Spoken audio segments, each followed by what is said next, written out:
In this video, instead of just giving you information, we're going to show you the process that we go through in order to figure out what are the starting goals for a new client that we get. My goal from this video is number one, you will get some idea of how to coach yourself based on how I coached her. Number two, maybe you can take some of the ideas that I told her to get started with and apply them to yourself.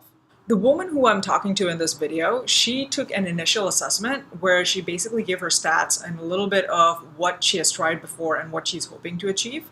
So this woman is 47 years old, she's 5 feet 2 inches, and she's 167 pounds. This is Richa from Coach Viva. Let's go. Thank you for taking the assessment. That was pretty clear where you're at. What I wanted to do was first kind of start with a little more of your history. You said like nothing has worked before, but I'm curious, and I'm going to take notes, so you might hear some typing. Yeah. What are your let's start with what's your goal weight? Like, where do you want to be, or what's your like goal exactly? It doesn't have to be a weight. Well, that's a good question. To be able to fit in a size 4 or size 6 pants would be nice. The only time I was ever that size was when I was 4, and when I was had really severe postpartum depression, which is not a good way to lose weight. Mm-hmm. But for my height, I would say between 125 and 130 pounds. Okay. I'm 5'2". Yeah. So that, I think that's where I'm at my healthiest. Okay. And the reason you chose these goals were because you've been there before, you said, or how did you pick these goals? I have consulted several sources, and that they all seem to agree in that same field, that it's between 125 and 130 pounds. But honestly, as long as I start to feel good, I don't like to weigh myself. I don't like to measure progress that way, because sometimes when you're working out, you increase muscle mass, and then it doesn't reflect on the scale. Right. But it doesn't mean that you're not burning fat. So, if I feel that at 135 pounds I feel fine, then I may consider that my goal. I'm not married to that. Yeah, that totally makes sense. And I totally agree with you that the scale is not a very comprehensive indicator of progress by any means. Right. Yeah. You mentioned feeling good. Could you describe what feeling good means to you?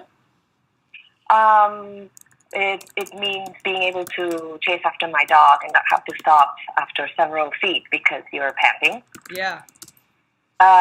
It means being able to live a normal life without having to think about, I can't do this because I'm overweight, or I can't go to the pool with my family because I'm going to feel embarrassed wearing this swimsuit that I don't fit in anyway.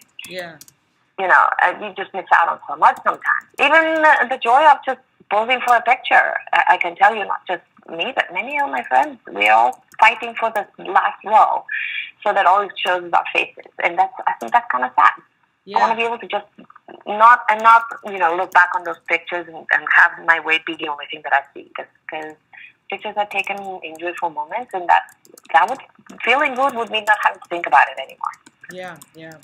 Yeah. Those are very. I 100% agree with you. I think those are very compelling and good reasons. You mentioned your weight history very briefly. Could you tell me, like, chronologically, how your weight has gone up or down, and what events do you think have influenced them? Well, I have never been skinny, like a nail. When I was a teenager, I was pretty normal. I would accumulate a little bit of fat on my stomach, and then that would grow, and so it was just part of the normal development of my growing body. Then, when I got married, and lived a more sedentary life, I started to gain some weight. But then it was easy to lose it when, just work out a little bit, and then that would go away. But then I had children, and the time to do something like that went away. I also suffered from pretty severe postpartum depression, which meant I didn't even have the energy to do anything. I just was trying to catch up on my sleep and stay sane. And that went on for several years. And then probably Uh, 8 years ago, I started going to a gym with a trainer, okay. and I found that, and this is, I will tell you later a conclusion that I came to. Mm-hmm. I would go to the trainer, I would train for an hour with this person, and then I would go home and I would need like 2 hours to sleep it off because I was exhausted. Right. Exhausted. And I did that for about a year until one day with the trainer, he had me on the treadmill. He would like pump up the speed to as fast as it could go, and I would be running for like 30 seconds, and then he would lower it down to a minute. And unfortunately, on one of the sessions, when I was going super fast, I tripped and I fell. Oh, no. And I injured my knee pretty badly. Mm-hmm. And I just decided, you know what?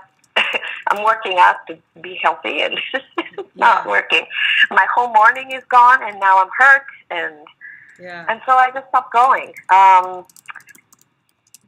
Somewhat recently, I started reading about the effects of Iuds and the hormones that they put into your body and how that can affect your weight gain and your fatigue and all of that stuff. And so I had had an IUD since the birth of my 13-year-old.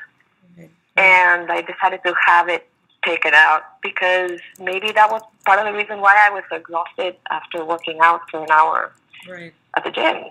Yeah. And I had it taken out a few months ago, and I do feel that I have regained a significant portion of my energy back.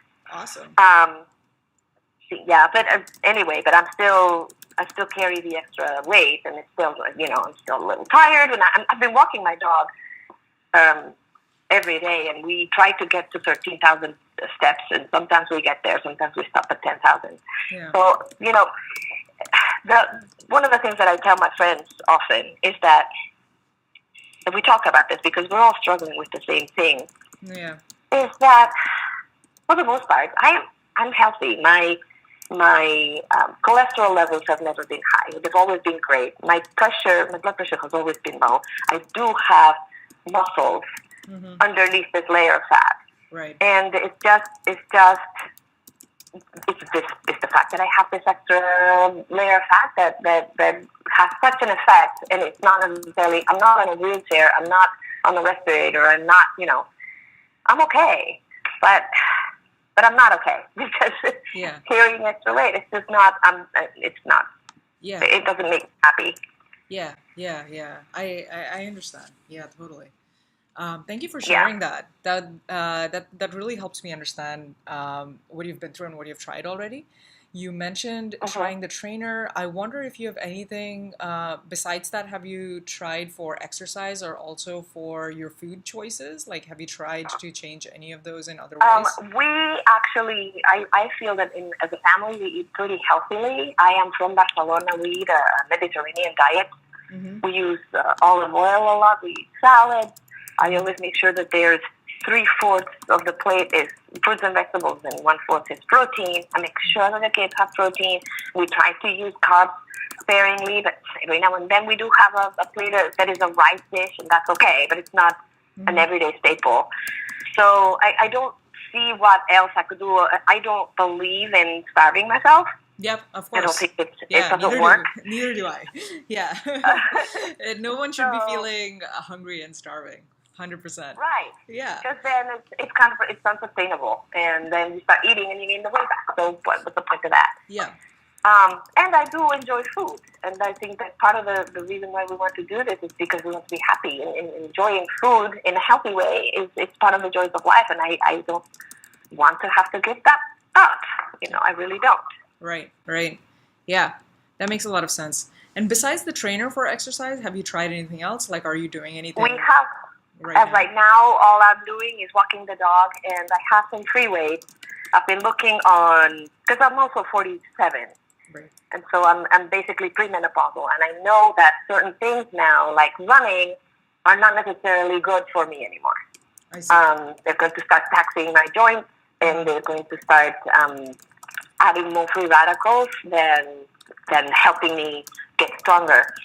And so what I've read is that weight training is the better way to go. And unfortunately, what I had been doing so far was just using somewhat lightweight, 2, 5, 10 pounds, and do reps. But it's like moving air. And I realized that in order for weight training to actually have any good effect, you need to actually be trying to wait to the point where you can't lift anymore, and then keep trying to increase that and build on the muscle and all that. And that's where I need the guidance mostly, because it's very easy to get hurt doing something like that. Yes.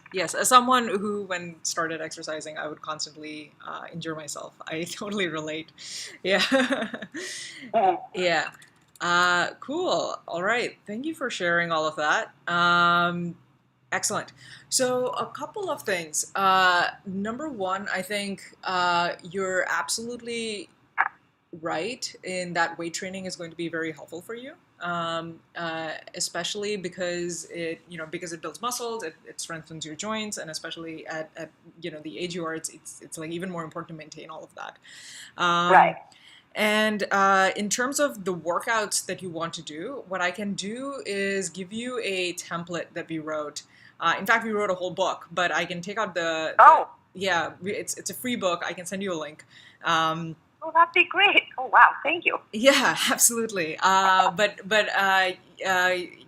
I'll send you the snippet as well, so you don't have to go through the whole book, where it tells you how to build a strength workout. But very briefly, what you would need to do is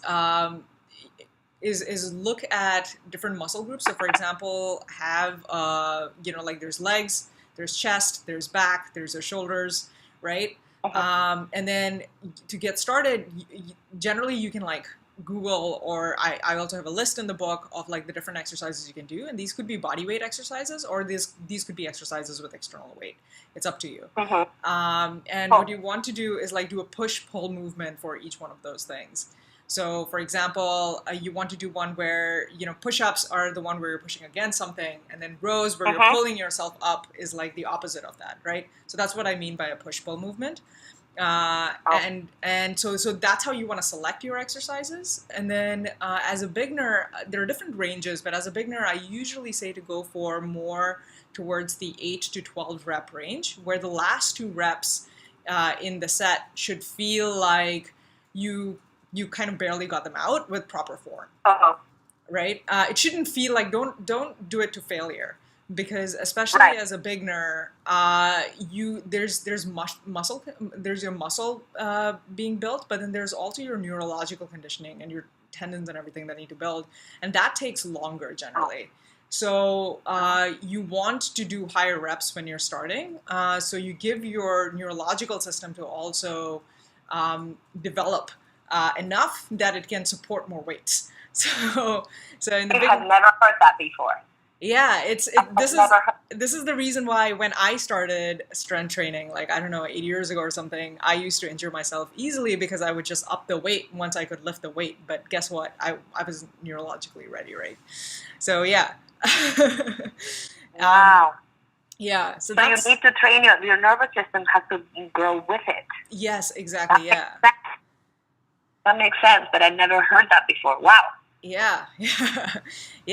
And then, so yeah, you want to be doing it in the higher rep range, which is about 8 to 12. And then once you hit the 12, like comfortably that you're hitting it, then you like up the weight by an increment, right? So if you're doing external weights, that's easy. You just up it by like 2.5 pounds usually at a time.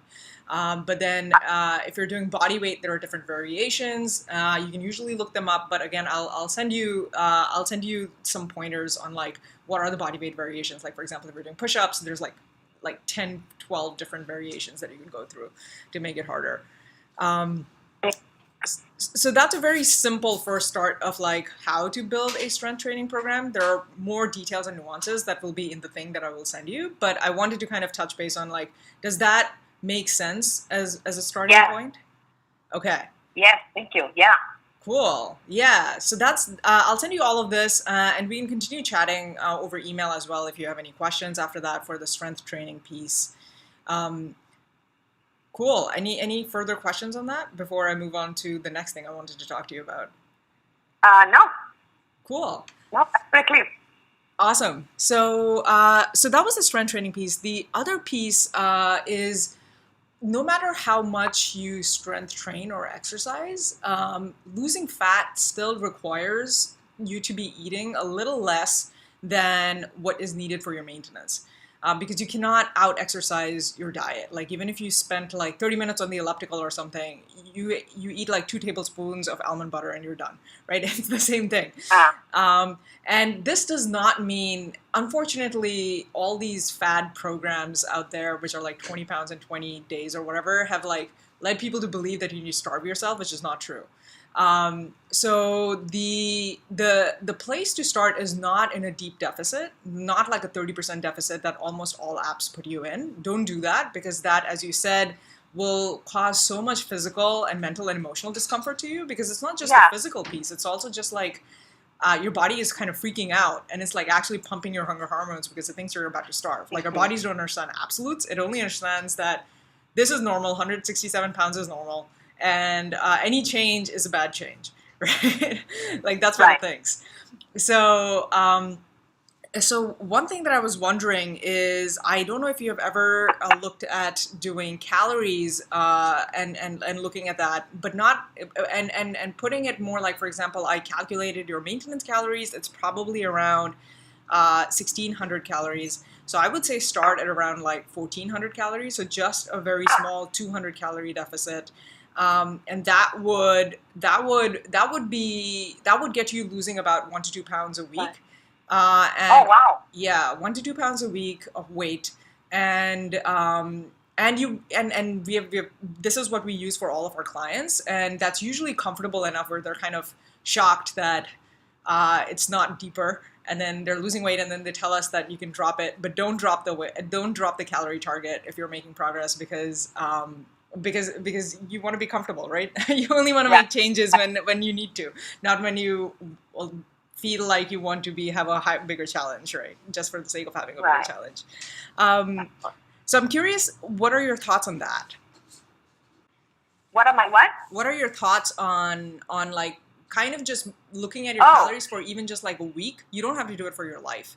Like just for a week, log what you're doing and just see like where it's coming from. I can totally do that. I can track the calories first, and then see where I'm at, and see where I can cut down. Definitely. Okay, awesome. Yeah, so there are a lot of free apps out there, as you may know. There's like MyFitnessPal and there's Lose It. I think those are the two with the biggest food databases.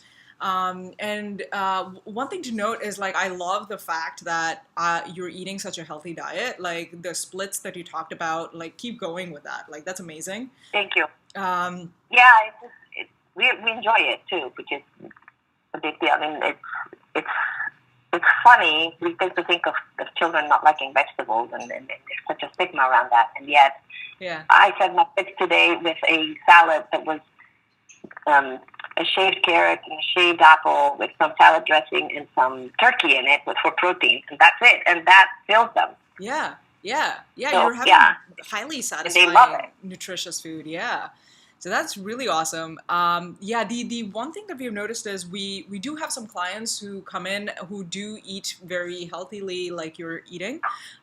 Just a thing to keep note of as you're keeping your track of it is it tends to be portioning. That is the issue a lot of the times. And it's just kind of figuring out what is the right portioning where you feel, and also then figuring out what is the trigger for satiety for you. So for some people, we've noticed like it's not the nutritious part. The nutritious part is important, but they don't feel satisfied unless they have a lot of volume. So so for those clients, we'd recommend something like, like cauliflower rice, which is mainly just vegetables and like not like a whole bunch of like mostly fiber, but they feel very satisfied because they can have 4 cups of it, right? And but for other people, the volume doesn't matter, and they're just like, oh, I just had like chicken breast and some vegetables, and I feel amazing, and the volume doesn't matter to me. That it was not a whole pizza sized thing. So that would be one thing that I would recommend is, in addition to tracking your calories, just also tracking how you're feeling as you go through your through your day? Like, how do you feel after the meal? Are you feeling satisfied? Right. Yeah. Right. One of the things that I notice, I am a writer and I do a lot of sitting down. And when I write, I like to have something, either a mug of something and I usually have a bowl of almonds with me. Mm-hmm. I may start by trading those for like a cup of tea with no sugar to start, because that's the mindless eating also that keeps adding up. And even though it's something healthy, it's still caloric. Yes, almonds add up really quick. I'm glad you're aware of that already. I think it's a surprise to a lot of people. But yeah, like tea is a good substitute for that. Like it depends on, again, that's a very good point that you touched upon. Like, is it the almonds? Is there something about the almonds, or is it just anything that you can have? No, it's something about having in hand so that I can, some people used to smoke, right? They would reach for the cigarette and think. I need to have something to I don't know, to do, I guess. Yeah, that makes a lot of sense. I keep a bottle of water, so yeah, if hot tea works for you, go for it. I think there's also studies which shows that you like the person you're talking to a lot more if you're holding something hot in your hands. So that's even better. It helps with your work. Right. Yeah. Right. That makes sense. Yeah, so go ahead and try this for just a week to begin with, I would say. And watch out that sometimes when people start tracking, they start thinking about food all the time because you're tracking about it and you're planning it. Right. That is a slippery slope as well. So like paying attention so like trying to be as like, I did it, and then like moving on, next thing to do. If you're able to do that, that's awesome. If you're not able to do that, like happy to chat with you over email afterwards to figure out, Thank you. What would be the right thing to do here. Because, different people have different reactions to doing something like that. I'm a foodie. I love food, like I mentioned before, and I do have food magazines and cookbooks around all the time. And it's not like I'm feeling hungry all the time because of them, but I can totally see that if I start reducing my calorie intake, it's going to make me hungry to just look at them. Right. Right. Yeah, maybe I should put them away for a little bit. Yeah. That's a very good point. Yeah, like because there are certain triggers we have, and it's not even to do with how much we ate. It's just looking at something that causes us to be hungry. Yeah, and like putting that away is like, how many of those like habit loops, like whenever those triggers happen, how many of those triggers can you just prevent from firing, right? Right. Yeah, that's key. Yeah. This sounds like a really good start. Like, I think I'll send you the weight training pointers. You'll track your calories for a week. I think we discussed some of your triggers and like replacing your almonds with hot tea. And finding more of those moments as you track, like, oh, I could just substitute with this, or I can just prevent the trigger from happening. I think those are excellent directions to be thinking in. Thank you. Yeah. I do have a question about the workout. Yeah, please. How long do you recommend each workout to be? So you can start with something really small. It depends on, the right workout is the one that you can do consistently. So you don't have to commit to a whole hour, and I would definitely not tell you that you should be running on max on a treadmill like that. I'm never doing that again, I promise. Yeah. No. Extremes, I think, feed our ego really well when you accomplish them, but they're not sustainable. Yeah. So I would say like it really depends on where your consistency is at. So I've seen a spectrum of like clients who don't really enjoy exercising. So we start with something even as simple as like come back from home and do like 3 pull-ups. That's it, right? Or 3 push-ups, or jump on the back. That's it, just 10 minutes, right? Like whatever that might be, just start with that, all the way to people who actually, because they enjoy working out, they can start with something which is more like 20 minutes, right? 20 minutes, 30 minutes. That's usually a really good amount of time, 20 to 30 minutes. And then you can like start seeing if you really enjoy it, like you can start building it up to like, 40 minutes, but I would say never more than an hour. Like, if you're spending more than an hour... Never more than an hour is good to know. Because time is at a premium, especially at this time of our life. And sometimes I like to, talk to my teenagers and say, oh, let's go downstairs and do something. And they start doing their own thing, and then I try to follow when I can't. But now knowing that I shouldn't be saying they like the whole hour like they do is okay. I can just reset and say, okay, mom's done. Yeah. You go on. Yeah. Yeah, definitely not more than an hour. If you're working on more than an hour, like it needs to be like really well planned because, as you've pointed out, like uh it's there's effective exercise and there's just busy exercise, right? Right. And And then life has, I have things to do. I don't, having to schedule Exactly. a whole hour or more Yeah. into an already packed day. Yeah. It kind of thing. What's the best time of the day to do it? It really depends on you. So some people really like going first thing in the morning and getting it out of the way. Some people, just from a flexibility point of view, like you are warmed up when you do it, later in the day, like in the afternoon. Some people really like it in the evening. It really depends on you. There's no optimum time generally. I would say like whatever makes you feel the most energetic. Okay. Yeah, you should feel good after your workout, not just ego wise, because I think all of us feel good ego wise after we do a workout because we accomplish something, but also just body wise, right? And mentally, like and that's the key. But when I was training with the trainer, I tried to trick myself into thinking that I wasn't doing it to lose the weight, but I was just going there to feel good that day so that I could get things done that day. Yeah, and it would have worked had I not come home exhausted. Yes, you should not feel spent exhausted. 2 hours sleeping. Yeah. I for the longest time I just thought, well, this is what happens when you're, out of shape. But I think that the hormones were also sabotaging me. No, I no, you should not feel that exhausted for sure. Like you should feel good body wise, and it'll take a little bit of time to distinguish between the ego feeling good and the body feeling good. But you'll notice that the ego dies down really quick, and then you'll notice like, am I really enjoying this? That becomes much more apparent. One thing I would also touch upon, given you mentioned energy, is just like making sure that you're eating right before and after. This again varies person to person.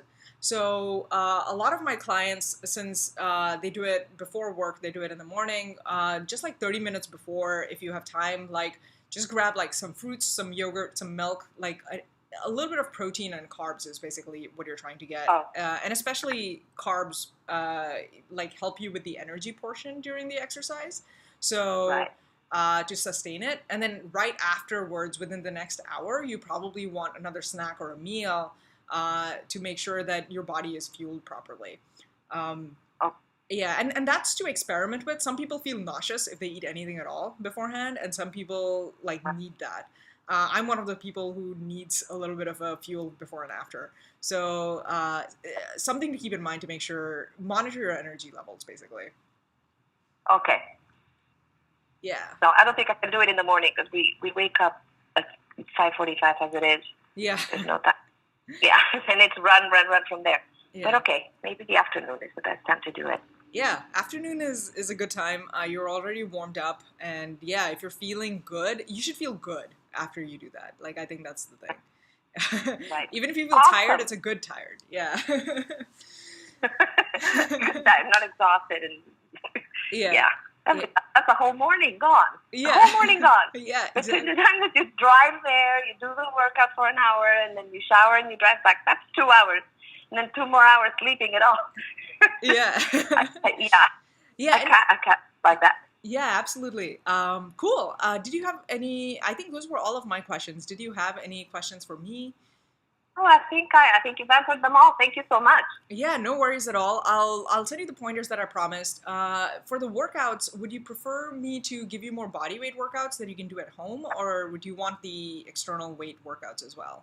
I do have free weight, so yeah. Okay, but do you have anything beyond 10 pounds? No. My husband has a full set downstairs. Oh, okay, perfect. Okay, then I'll give you that. I'll give you that set to begin with, the external weight workouts. Thank you. Yeah, awesome. We also have a weight machine. I don't know if you also like with. I don't know. I've heard mixed reviews about those because when you isolate a muscle, you're not engaging some of the other ones, and then it's only a repetitive motion in one way. Yeah. Is it better to do free weight than to use a machine? Yeah, so free weights are especially good. So free weights are especially good when you're like starting off because you do want like how we talked about the neurological conditioning, but then you also want your core and your balance to be great, right? And those are like foundational pieces on which you build everything else. So free weights are definitely very good to start with because they'll train you in all of those directions. And then it's more the other machine things become more important when you're doing more of the moderate moderate to advanced kind of things where you're really trying to get a muscle group engaged, and you're not able to do that, right? Like for example, if you're trying to build your calves, there's only so much your upper body can carry, but your calves can carry Right. like double or triple of that. So you're not able to actually get to your calves as a result, right? All right. Yeah, so then those machines become all the more important. But yeah, you can definitely I would say start with the free weights, and then like see if you want to use the machines or not. I'll give you either of those exercises so you can choose. Thank you. Yeah, awesome. Awesome. Thank you so much. I hope that live coaching session was useful to you, and hopefully you got some pointers on things that you can incorporate into your own weight loss journey. I've put in the description below the personalized roadmap that we came up with. If you would like to get a free personalized roadmap like this from us, go ahead and email us at hey@coachviva.com. We would love to get you started. All right, until next time.